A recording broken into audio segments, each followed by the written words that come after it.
So yun mga ka-farmers, nandito tayo ngayon sa Barangay Tuburan, no? Sa Barangay Tuburan, Pasig City, Iloilo. Binalikan natin dito si Sir Ruel Palma. At yan, kita po ninyo ang nagagandahang mga puno ng lakatan. Yan, oh, grabe ang ganda ng lakatan ni Sir Ruel. So, binalikan natin sa dito mga ka-farmers para i-update itong kaniyang lakatan na ginamitan ng Growers Bet 1000 plus full year fertilizer. So sir, ano ang masabi mo sa epekto ng Growers Bet 1000 plus sa iyong lakatan? Ang mahambal ko sa performance ka Growers Bet, manami sa saging ko ay iti na proteksyonan niya ang mga masakit nga mga sigatoka. Kagi makita man nga mga dahon do healthy bla. Ito mga ka-farmers, sa buwan ng October nung una kaming pumunta dito.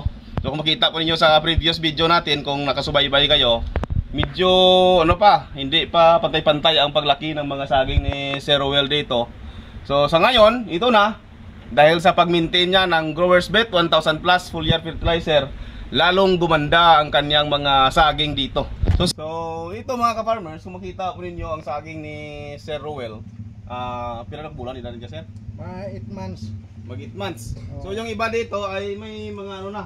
Yan, kung makita po ninyo yung mga pulibag, yan.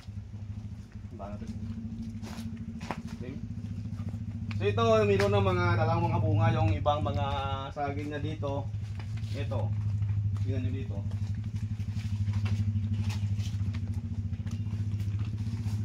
Dito.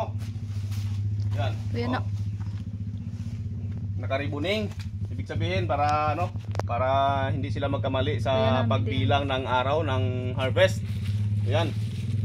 So dito, maraming nag-uumpisa na sa pagbunga itong mga saging ni Sir Ruel dito. Grabe, ang ganda. Hindi kagin na ay agin lagi na sir nga nagamit ka Growers Bet. Kaya sir minimize ang gasto ko. Oo. Growers Bet na lang gid. Oo. Maintain ko na lang. So dito meron ng bunga dito, una itong nagbunga Yan.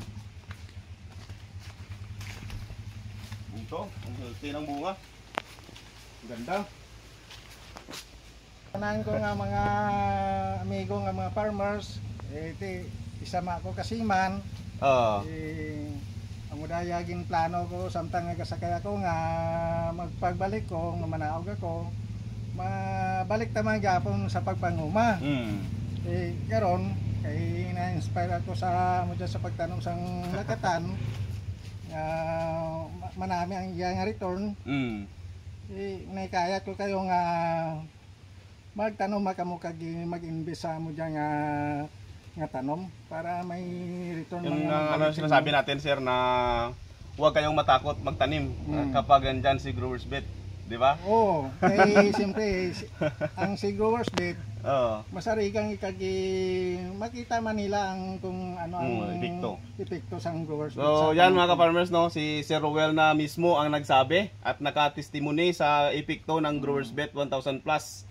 So dito ang lakatan niya dito mga farmers ay mahigit 4,000 na puno. 4,000 sir, no? Masobra lang sir, masobra sa 4,000. Kapag naharvestan na ni Sir Ruel ito, sigurado milyon yan kapag ang panahon ay papabor sa atin, di ba sir? Yes sir. Kasi itong saging dito sa dito sa Visayas kasi ang kalaban natin dito sir, ang pinakauna is kalamidad talaga bagyo. Bagyo yan. So gawin natin, manalangin lang tayo na hindi tayo dadaanan ng kalamidad para itong kitang-kita naman ito. Hindi na ito bababa sa 700 siguro, ang isang buwig na ito. Di ba sir? Yes sir. Kasi dito ang mahal ang presyo dito sa atin sa Iloilo. Yes sir. Umabot ng 60, 65. Pinakababa na 55. So yan ang swerte natin dito sa area ng Visayas o dito sa Iloilo dahil mahal ang presyo. Mahal ang presyo ng gulay at saka ng saging. At saka yung pinaka-importante, nakakatipid tayo sa gastos dahil Yes, sir, nandyan yes, si sir. Growers Bet Yes, 1000 plus. Yes, sir. Di ba?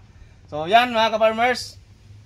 So dito sa farm ni Sir Ruel, ang ganda, kitang-kita ninyo ang epekto ng Growers Bet 1000 plus full yard fertilizer. Napaka-amazing talaga ng kanyang farm dito. So kaya kayo dyan, huwag kayong matakot magtanim ng lakatan o ano pang kasing gulay, mga palay, mais.